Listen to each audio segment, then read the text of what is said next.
नमस्कार। Vision IAS के news today के इस अंक में आप सभी का स्वागत है। इस अंक में हम आपके लिए लेकर आए हैं यूपीएससी परीक्षा की दृष्टि से महत्वपूर्ण कुछ अहम खबरें। इस अंक के साथ मैं हूं दिव्या सिंह। आइए सबसे पहले बात करते हैं इस अंक की हेडलाइंस के बारे में। केंद्रीय मंत्रिमंडल ने राष्ट्रीय अनुसंधान फाउंडेशन विधेयक 2023 को संसद में पेश करने की मंजूरी प्रदान की। केंद्रीय मंत्रिमंडल ने भारत और आपदा रोधी अवसंरचना गठबंधन सीडीआरआई के बीच हेडक्वार्टर्स एग्रीमेंट के अनुसमर्थन को मंजूरी दी। राष्ट्रीय सीकल सेल एनीमिया उन्मूलन मिशन प्रारंभ किया गया। खान मंत्रालय ने भारत के लिए महत्वपूर्ण खनिज पर देश की पहली रिपोर्ट जारी की। आर्थिक मामलों की मंत्रिमंडलीय समिति ने किसानों के लिए योजनाओं के एक विशेष पैकेज को मंजूरी दी। भारतीय रिजर्व बैंक ने वित्तीय स्थिरता रिपोर्ट जारी की। और आइए अब खबरों पर विस्तार से चर्चा करते हैं। और इस अंक की सबसे पहली खबर अनुसंधान एवं विकास से संबंधित है। केंद्रीय मंत्रिमंडल ने राष्ट्रीय अनुसंधान फाउंडेशन विधेयक 2023 को संसद में पेश करने की मंजूरी प्रदान कर दी है। इस विधेयक के पारित होने से राष्ट्रीय अनुसंधान फाउंडेशन की स्थापना का मार्ग प्रशस्त होगा। ये फाउंडेशन देश में अनुसंधान एवं विकास को प्रोत्साहित करेगा तथा देश भर के विश्वविद्यालयों, कॉलेजों, अनुसंधान संस्थानों और रिसर्च एंड डेवलपमेंट प्रयोगशालाओं में अनुसंधान एवं नवाचार की संस्कृति को बढ़ावा देगा। और आइए अब चर्चा करते हैं इस विधेयक की मुख्य विशेषताओं के बारे में। एनआरएफ की स्थापना राष्ट्रीय शिक्षा नीति की सिफारिशों के अनुरूप देश में वैज्ञानिक अनुसंधान को रणनीतिक दिशा प्रदान करने वाले एक शीर्ष निकाय के रूप में की जाएगी। 5 वर्षों की अवधि के लिए एनआरएफ का बजट 50,000 करोड़ रुपए का होगा। विज्ञान और प्रौद्योगिकी विभाग एनआरएफ का प्रशासनिक विभाग होगा। एनआरएफ का संचालन एक गवर्निंग बोर्ड करेगा। इस बोर्ड में अलग अलग विषय क्षेत्रों के प्रख्यात शोधकर्ता और पेशेवर शामिल होंगे। प्रधानमंत्री इस बोर्ड के पदेन अध्यक्ष होंगे। केंद्रीय विज्ञान और प्रौद्योगिकी मंत्री तथा केंद्रीय शिक्षा मंत्री इसके पदेन उपाध्यक्ष होंगे। एनआरएफ का कामकाज एक कार्यकारी परिषद द्वारा प्रशासित होगा। इस परिषद की अध्यक्षता भारत सरकार के प्रधान वैज्ञानिक सलाहकार करेंगे। एनआरएफ उद्योग, शिक्षा जगत और सरकारी विभागों तथा अनुसंधान संस्थानों के बीच सहयोग स्थापित करने में मदद करेगा। साथ ही ये उद्योग जगत और राज्य सरकारों की भागीदारी और योगदान सुनिश्चित करने के लिए एक इंटरफेस तंत्र तैयार करेगा।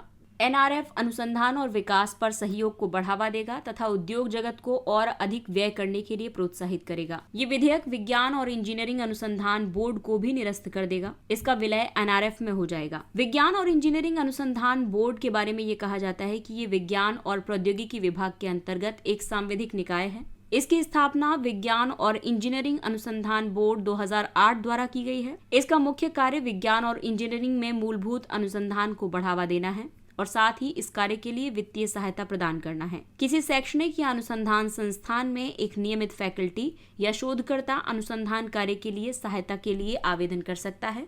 बोर्ड 35 वर्ष से कम आयु के युवा वैज्ञानिकों पर भी विशेष ध्यान देता है। ये बोर्ड जेसी बोस नेशनल फेलोशिप और रामानुजन फेलोशिप प्रदान करता है।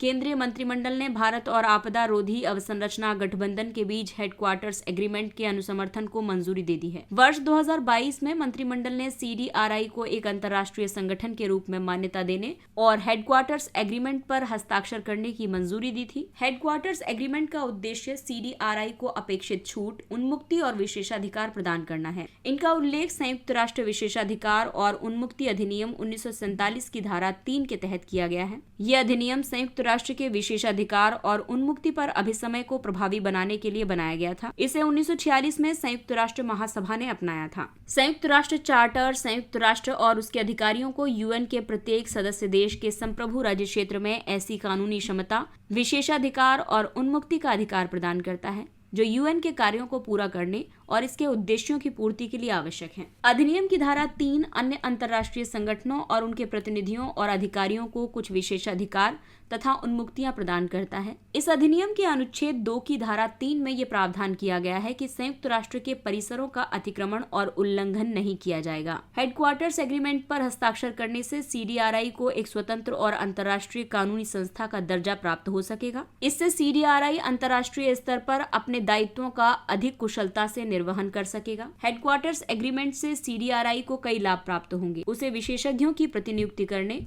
और सदस्य देशों से विशेषज्ञों को भारत लाने की अनुमति मिल जाएगी। वो वैश्विक स्तर पर वित्त पोषण कर सकेगा और सदस्य देशों से अंशदान प्राप्त कर सकेगा। वो लचीली अवसंरचना को विकसित करने में देशों की सहायता के लिए तकनीकी विशेषज्ञता प्रदान कर सकेगा। वो घरेलू स्तर पर आपदा रोधी अवसंरचना को मजबूत करने के लिए अंतर्राष्ट्रीय भागीदारी का लाभ उठा सकेगा। CDRI वर्ष 2019 में भारत के प्रधानमंत्री ने लॉन्च किया था। इसे राष्ट्रीय सरकारों, संयुक्त राष्ट्र एजेंसियों और कार्यक्रमों, बहुपक्षीय विकास बैंकों, निजी क्षेत्र तथा शैक्षणिक और ज्ञान आधारित संस्थानों की एक वैश्विक साझेदारी के रूप में लॉन्च किया गया था। ये कार्यक्रम संयुक्त राष्ट्र आपदा जोखिम न्यूनीकरण कार्यालय द्वारा समर्थित है। इसका उद्देश्य जलवायु और आपदा जोखिमों का सामना करने के लिए अवसंरचना प्रणालियों के लचीलेपन को बढ़ावा देना है, ताकि सतत विकास सुनिश्चित हो सके। वर्तमान में 31 देश, 6 अंतर्राष्ट्रीय संगठन और 2 निजी क्षेत्र के संगठन इसके सदस्य हैं। भारत भी इसका एक सदस्य है। राष्ट्रीय सीकल सेल एनीमिया उन्मूलन मिशन। इस मिशन के उद्देश्य हैं सीकल सेल रोग के सभी मरीजों को वहनीय और सुलभ स्वास्थ्य देखभाल सुविधा प्रदान करना, स्वास्थ्य देखभाल की गुणवत्ता सुनिश्चित करना और बीमारी के प्रसार को रोकना। इस मिशन का लक्ष्य 2047 से पहले भारत में लोक स्वास्थ्य समस्या के रूप में SCD का उन्मूलन करना है। इस मिशन का क्रियान्वयन मिशन मोड में किया जाएगा। इसके लिए 3 स्तंभीय रणनीतियां अपनाई जाएंगी। एक है स्वास्थ्य परामर्श, जिसके तहत स्वस्थ रहने और बीमारी से बचने के लिए लोगों में जागरूकता का प्रसार किया जाएगा। साथ ही आनुवांशिक बीमारियों के बारे में विवाह पूर्व परामर्श देने पर ध्यान दिया जाएगा। वहीं रोकथाम की अगर हम बात करें तो सभी की स्वास्थ्य जांच सुनिश्चित की जाएगी और बीमारी की शीघ्र पहचान करने पर बल दिया जाएगा। बीमारी पर नियंत्रण करने के लिए समग्र प्रबंधन पर ध्यान दिया जाएगा और मरीज की निरंतर देखभाल सुनिश्चित की जाएगी। इसके तहत राष्ट्रीय स्वास्थ्य मिशन के माध्यम से नवजात से लेकर 18 वर्ष की आयु तक की पूरी आबादी को कवर किया जाएगा। बाद में 40 वर्ष तक की पूरी आबादी को इस मिशन में शामिल किया जाएगा। प्रारंभ में सीकल सेल डिजीज के उच्च प्रसार वाले 17 राज्यों पर ध्यान केंद्रित किया जाएगा। इनमें शामिल राज्य हैं गुजरात, महाराष्ट्र, राजस्थान, मध्य प्रदेश, झारखंड, छत्तीसगढ़, पश्चिम बंगाल, कर्नाटक, असम, उत्तर प्रदेश, केरल, बिहार, उत्तराखंड, ओडिशा, तमिलनाडु, तेलंगाना और आंध्र प्रदेश।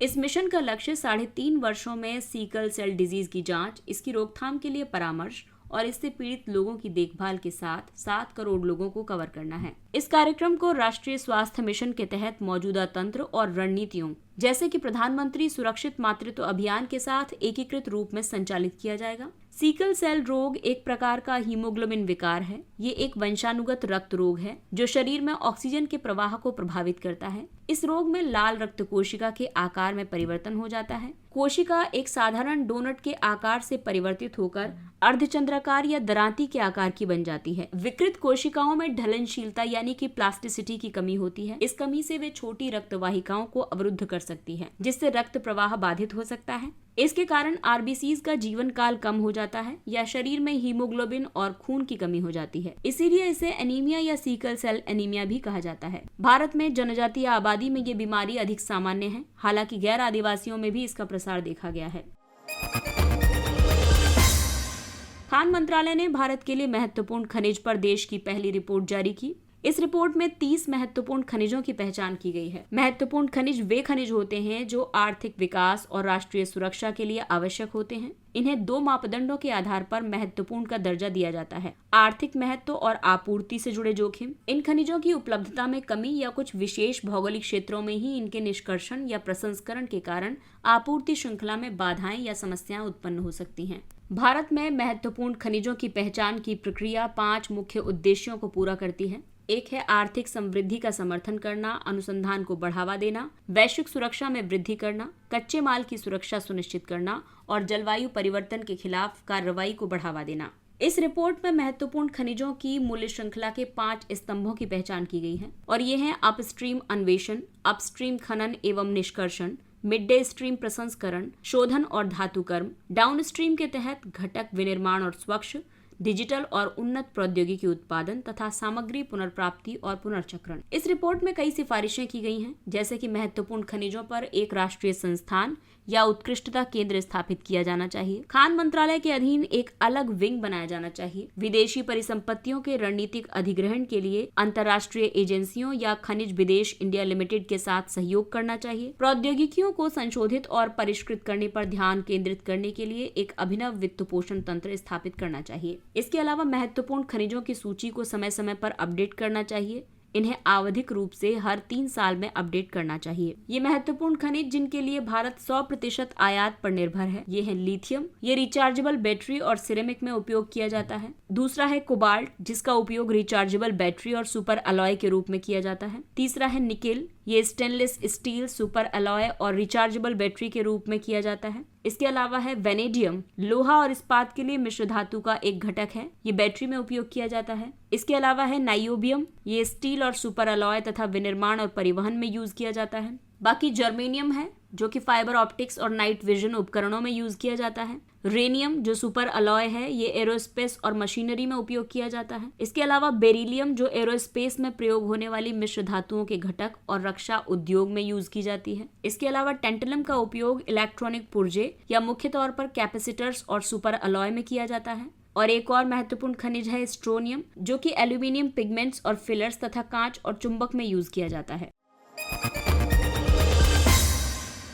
आर्थिक मामलों की मंत्रिमंडलीय समिति ने किसानों के लिए योजनाओं के एक विशेष पैकेज को मंजूरी दी। इस पहल में 3.7 लाख करोड़ रुपए का कुल खर्च किया जाना है। इनके तहत किसानों की आय में वृद्धि करना, प्राकृतिक या जैविक खेती को बढ़ावा देना, मृदा की उत्पादकता को पुनर्जीवित करना और खाद्य सुरक्षा सुनिश्चित करना शामिल है। इसके अलावा अगर हम घोषित की गई पहलों की बात करें तो धरती माता की उर्वरता की बहाली, जागरूकता, पोषण और सुधार के लिए प्रधानमंत्री कार्यक्रम पीएम प्रणाम पहल शुरू की गई है। इस कार्यक्रम को 2023-24 के बजट में घोषित किया गया है। इस कार्यक्रम का उद्देश्य वैकल्पिक उर्वरकों और रासायनिक उर्वरकों के संतुलित उपयोग को बढ़ावा देने के लिए राज्यों या केंद्र शासित प्रदेशों को प्रोत्साहित करना है। जो राज्य या केंद्र शासित प्रदेश वैकल्पिक उर्वरक के उपयोग को अपनाएंगे, उन्हें रासायनिक उर्वरकों के उपयोग को कम करके बचाई जाने वाली सब्सिडी से प्रोत्साहन प्रदान किया जाएगा। इस योजना के तहत अलग से किसी वित्तीय सहायता की आवश्यकता नहीं होगी। गोबर धन, galvanising organic bio agro resources के माध्यम से जैविक उर्वरकों के लिए बाजार विकास सहायता। इसका कार्य होगा जैविक उर्वरकों के विपणन में सहायता करना। गोवर्धन पहल के तहत स्थापित बायोगैस संयंत्रों या संपीड़ित बायोगैस संयंत्रों से उप उत्पाद के रूप में उत्पादित जैविक खाद या फिर तरल फर्मेंटेड ऑर्गेनिक मैन्योर या फॉस्फेट समृद्ध जैविक खाद को बढ़ावा दिया जाएगा। गोवर्धन योजना को स्वच्छ भारत मिशन के तहत 2018 में लॉन्च किया गया था। इसका उद्देश्य गांव की स्वच्छता पर सकारात्मक प्रभाव डालना और मवेशियों से उत्पन्न अपशिष्ट एवं अन्य जैविक अपशिष्ट से धन और ऊर्जा पैदा करना है। ऐसे जैविक उर्वरकों की branding Bharat brand FOM, LFOM और PROM के नाम से की जाएगी। ये गोवर्धन योजना के तहत 500 नए वेस्ट टू वेल्थ संयंत्र स्थापित करने की बजट घोषणा के कार्यान्वयन की सुविधा प्रदान करेगा। और तीसरी पहल है यूरिया के लिए। इसमें मृदा में सल्फर की कमी को दूर करने और किसानों के लिए इनपुट लागत को कम करने के लिए पहली बार सल्फर लेपित यूरिया के प्रयोग की शुरुआत की गई है और इसे यूरिया गोल्ड के नाम से जाना जाएगा। ये नीम लेपित यूरिया की तुलना में अधिक किफायती और दक्ष है। यूरिया के स्वदेशी उत्पादन को अधिकतम करने के लिए यूरिया सब्सिडी योजना को जारी रखने की जरूरत है, जिससे आत्मनिर्भरता के स्तर तक पहुंचने में मदद मिलेगी। वर्ष 2025-26 तक 8 नैनो यूरिया संयंत्र शुरू किए जाएंगे। अगला टॉपिक है भारतीय रिजर्व बैंक ने वित्तीय स्थिरता रिपोर्ट जारी की। वित्तीय स्थिरता रिपोर्ट भारतीय रिजर्व बैंक द्वारा जारी की जाने वाली एक छमाही रिपोर्ट है। ये रिपोर्ट भारतीय वित्तीय प्रणाली की वित्तीय स्थिरता और लचीलेपन के जोखिमों को दर्शाती है। ग्लोबल FSR रिपोर्ट को अंतर्राष्ट्रीय मुद्रा कोष जारी करता है। इस रिपोर्ट के मुख्य बिंदुओं की अगर हम बात करें तो भारतीय बैंकिंग प्रणाली अच्छी तरह से पूंजीकृत है, साथ ही किसी भी अतिरिक्त पूंजी निवेश के अभाव में भी 1 वर्ष से कम की अवधि में व्यापक आर्थिक आघात को सहन करने में सक्षम है। अनुसूचित वाणिज्यिक बैंकों के सकल गैर निष्पादित परिसंपत्ति अनुपात में लगातार कमी हो रही है। मार्च 2023 में ये 10 साल के निचले स्तर 3.9% पर आ गया था। निवल गैर निष्पादित परिसंपत्ति अनुपात घटकर 1% हो गया है। मार्च 2023 में अनुसूचित वाणिज्यिक बैंकों का जोखिम भारित आस्तियों की तुलना में पूंजी अनुपात 17.1% की नई ऊंचाई पर पहुंच गया था। वैश्विक विनियमन के लिए एक फ्रेमवर्क का निर्माण करना, इसमें गैर समर्थित क्रिप्टो परिसंपत्तियों, स्टेबल कॉइन्स आदि पर प्रतिबंध लगाने की संभावना प्राथमिकता में होगी। स्टेबल कॉइन्स ऐसी क्रिप्टो करेंसी है जिनका मूल्य किसी अन्य मुद्रा, वस्तु या वित्तीय साधनों से तय किया जाता है। दिवाला शोधन अक्षमता संहिता वर्ष 2016 में अस्तित्व में आई थी। इसके बाद से संकटग्रस्त परिसंपत्तियों में से 72% को संकट मुक्त किया गया है। कॉर्पोरेट दिवाला समाधान प्रक्रिया के समापन में 512 दिन लगे हैं, जबकि IBC के लिए औसत समय 330 दिन निर्धारित किए गए हैं।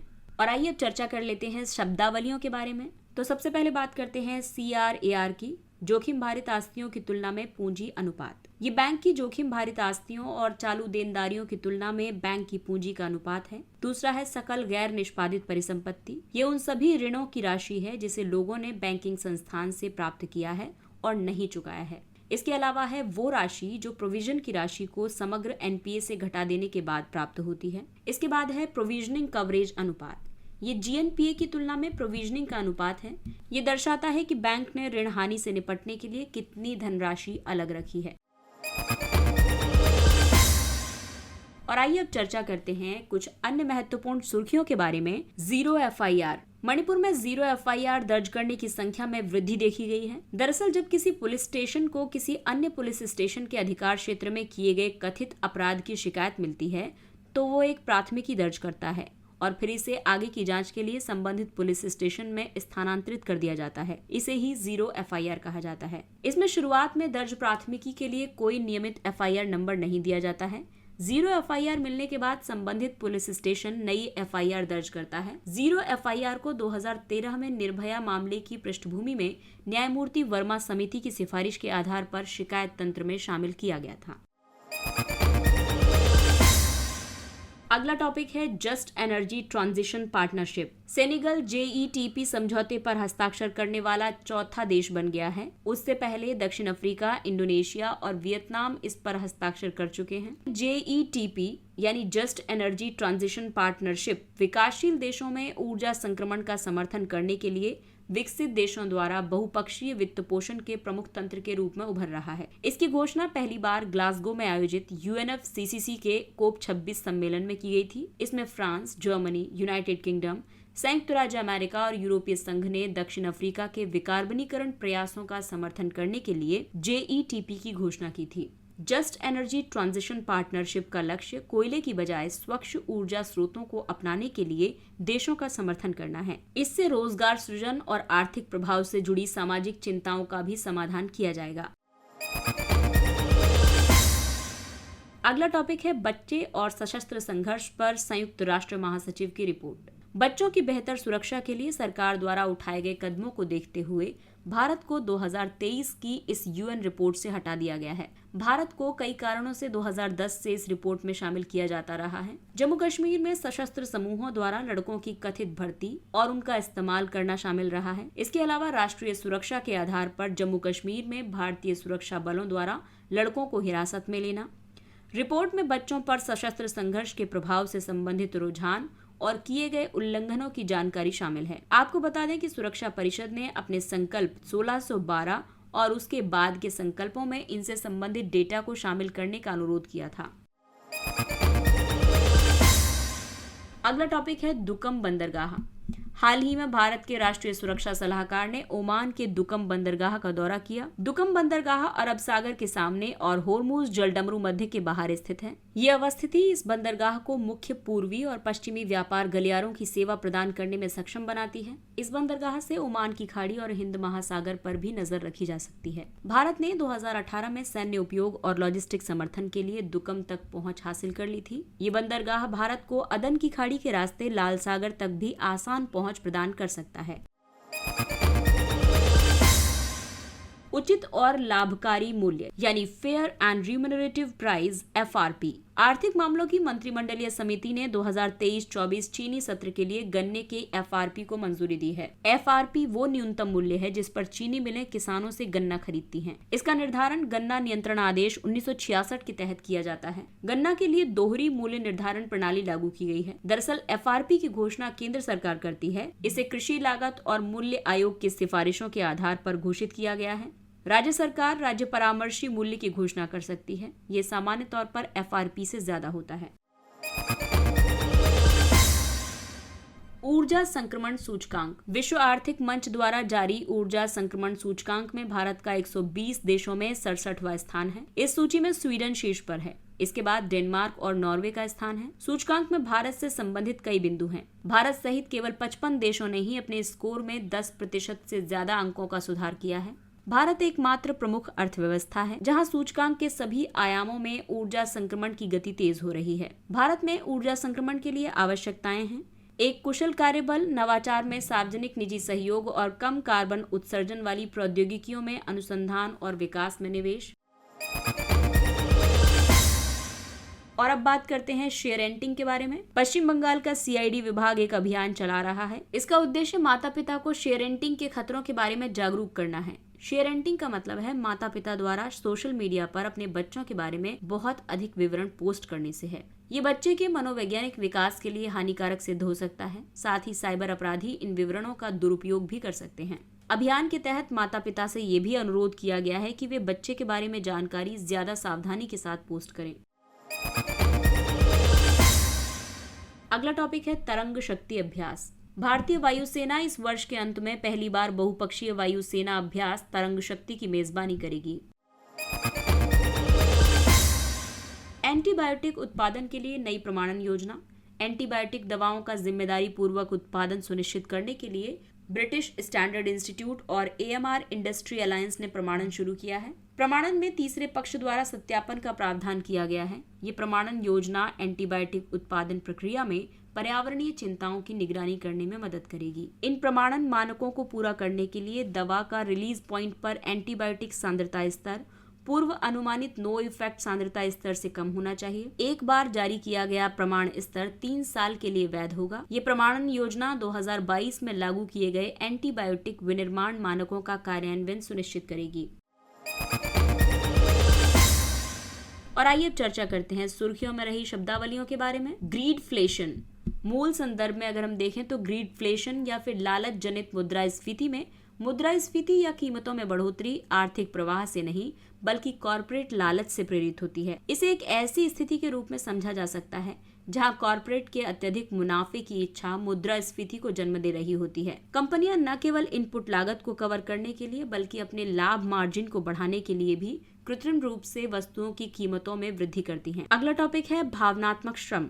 इसे अपनी भावनाओं में व्यावसायिक लक्ष्यों के अनुरूप बदलाव की क्षमता के रूप में परिभाषित किया गया है। यानी कि अपने पेशेवर कार्य की भूमिका के तहत कोई व्यक्ति किसी अन्य की भावनाओं को प्रभावित करने के लिए इसका सहारा लेता है। अमेरिकी समाजशास्त्री अर्ली होशचाइल्ड ने पहली बार 1983 में इस अवधारणा को पेश किया था। इस अवधारणा के मुताबिक पूंजीवादी समाज में भावनाओं का एक बाजार और विनिमय मूल्य होता है। लोगों को भावनात्मक मानदंडों के साथ समन्वय स्थापित करने के लिए अपनी भावनाओं को विनियमित करना होता है।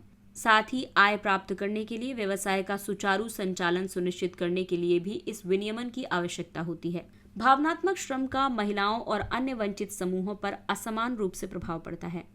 इसके साथ ही ये अंक समाप्त होता है। अगले अंक में फिर मुलाकात होगी कुछ अन्य महत्वपूर्ण खबरों के साथ। तब तक अपने लक्ष्य के लिए तत्पर रहिए और अगर आपको हमारा कंटेंट अच्छा लगता है तो इसे लाइक, सब्सक्राइब और शेयर जरूर करें। और अब हमें यानी विजन IAS की पूरी टीम को दीजिए इजाजत। नमस्कार।